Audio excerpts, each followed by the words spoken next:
first story comes from a man named Daniel. He was 31, living alone in a rented house in a mid-sized city.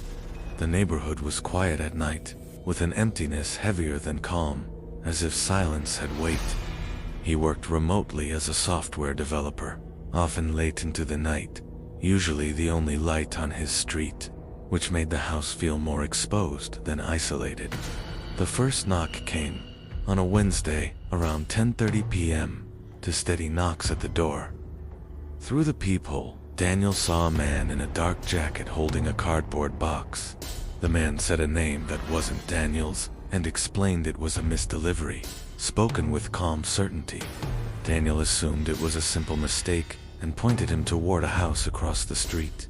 The man thanked him and left. The second knock came the next Wednesday at nearly the same time. Same man, same jacket, another box, same explanation. It felt off, but still possible. Daniel told himself it was coincidence, though the repetition began to feel harder to ignore. The third visit came on a Friday. Daniel did not open the door. Through the peephole, he watched the man linger, scanning the porch slowly, then focusing on the window beside the door, as if studying what was inside. After a pause, he left without the package. Later, Daniel realized it wasn't just repetition that bothered him, but the way the man paid attention to details irrelevant to delivery. After that night, Daniel began small changes without fully admitting why. He left lights on in different rooms so the house appeared occupied from multiple angles. He checked outside before bed, standing in the hallway longer each night. He told himself it was awareness, not fear, though the distinctions started to blur. The fourth knock came the following Wednesday. The man returned without a box and stood silently for several minutes. No explanation, no urgency.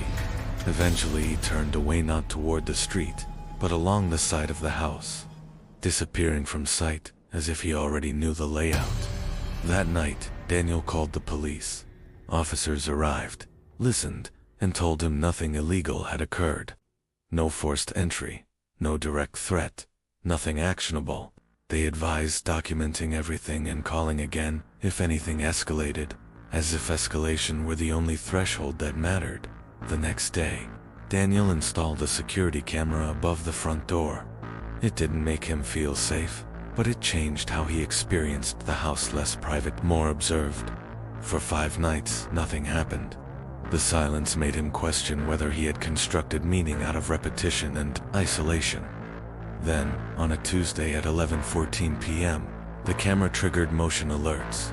The man stood at the edge of the driveway, facing the house, completely still in the dark. Not approaching, not retreating, just observing. He remained for 4 minutes, before turning and walking away down the street, not approaching any neighboring homes. Police reviewed the footage, but could not identify him. They logged it, suggested caution, better lighting, and routine changes, as if predictability itself was the issue. 3 weeks later, the visit stopped entirely. No explanation followed. No further sightings occurred. Daniel stayed in the house for another 8 months before moving. He never stopped checking the driveway before locking up at night. It became automatic, something done without thought. He says it no longer feels like fear, just something his body learned, and he still believes the same thing. It was never about the package.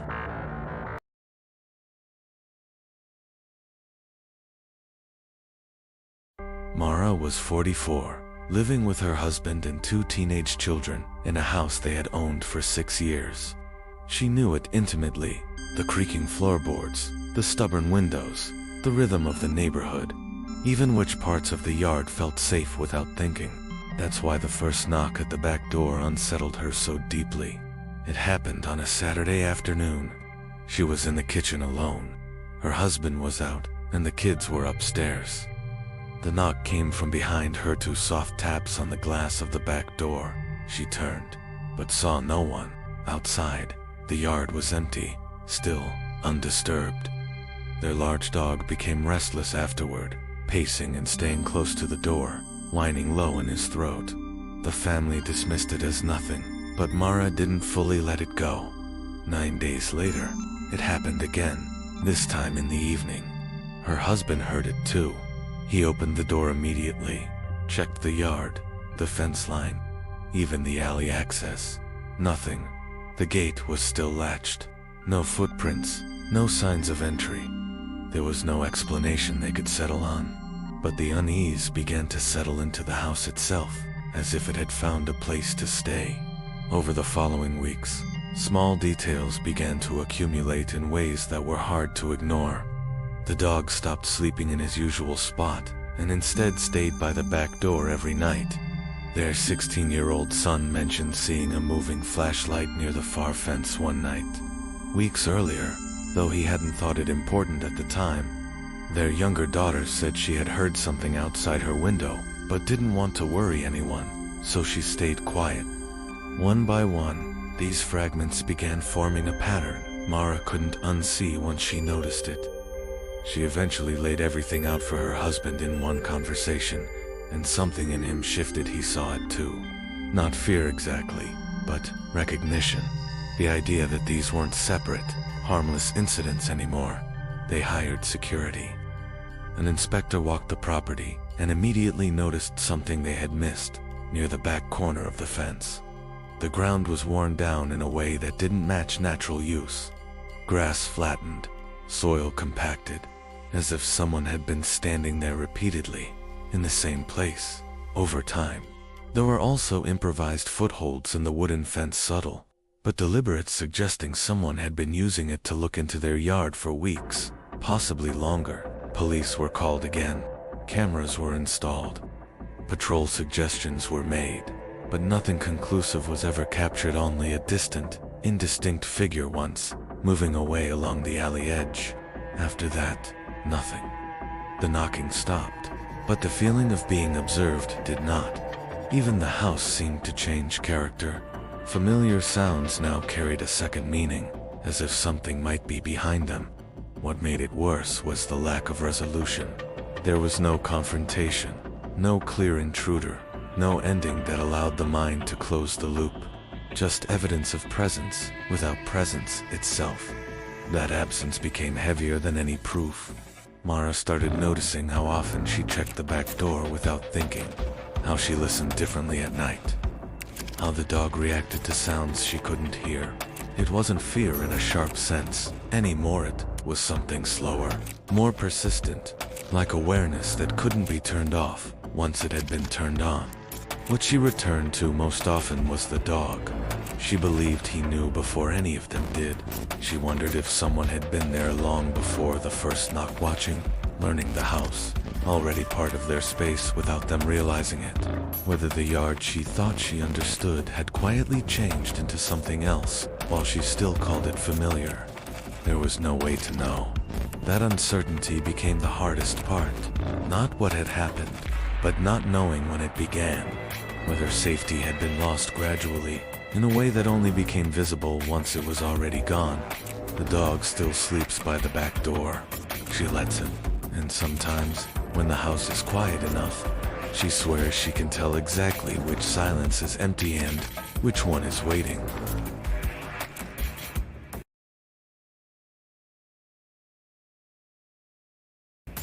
The third story is the one I keep coming back to, not because it is the most dramatic in some ways, it is the quietest. That might be why. Owen was 28 when it happened. He and his girlfriend Petra spent 2 weeks in a remote cabin belonging to her family. It was deep in winter woods, 4 hours from the city, at the end of a gravel road.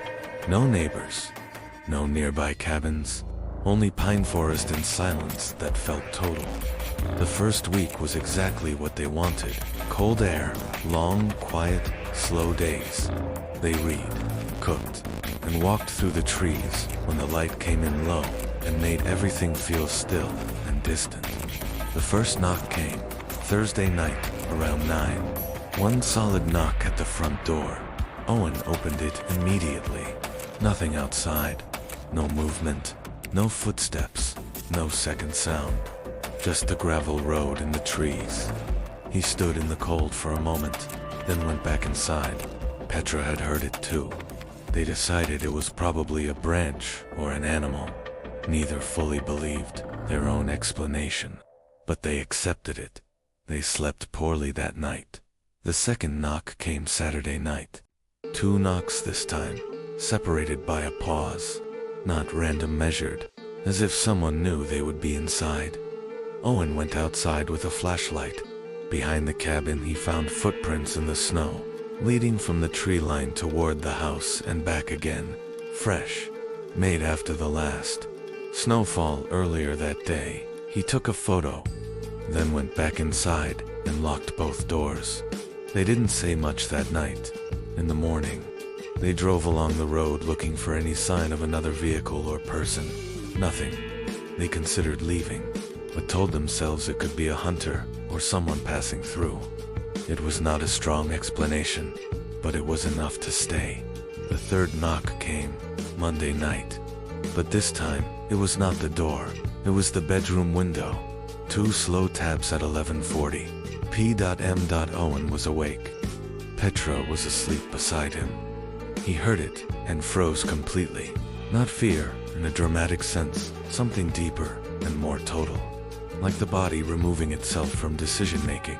He stayed still for over a minute, then got up carefully without waking her. He didn't turn on a light. He moved to the side of the window, not directly in front of it. Outside was absolute darkness. The tree line was close, maybe 20 feet away. He saw nothing, heard nothing. Petra woke up and found him gone from the bed. He told her what had happened in a low voice. There was no signal on their phones. They checked every door and window, pushed furniture against the entrances, and stayed in the main room with the lights dim, facing the road instead of the forest. They waited for morning. When daylight came, the police were called. They found the footprints again, partially covered by fresh snow. On the side of the cabin near the bedroom window, there were faint disturbances in the snow, nothing clear enough to confirm presence, but enough to suggest it could not be dismissed. No entry points, no suspect, no definitive evidence. The report was closed without conclusion. They left that afternoon. Owen says the drive away felt like slowly returning to his body, but something didn't resolve. It stayed behind in a different form, not fear exactly, but awareness that didn't switch off. What he returns to is the pause between the first and second knock. That pause felt intentional, not accidental, not uncertain, considered, as if whatever was outside the door was not surprised to be there, not testing, not wandering, just waiting. He says that is the part he cannot explain, not the knocks, the waiting dot, and that uncertainty, he says, is worse than any explanation, because explanations end, they close. But this does not. It stays open, and what stays open does not remain in thought alone. It spreads into sound, into silence, into nights where a house feels slightly too quiet, and into every pause between two noises that should not matter but sometimes do.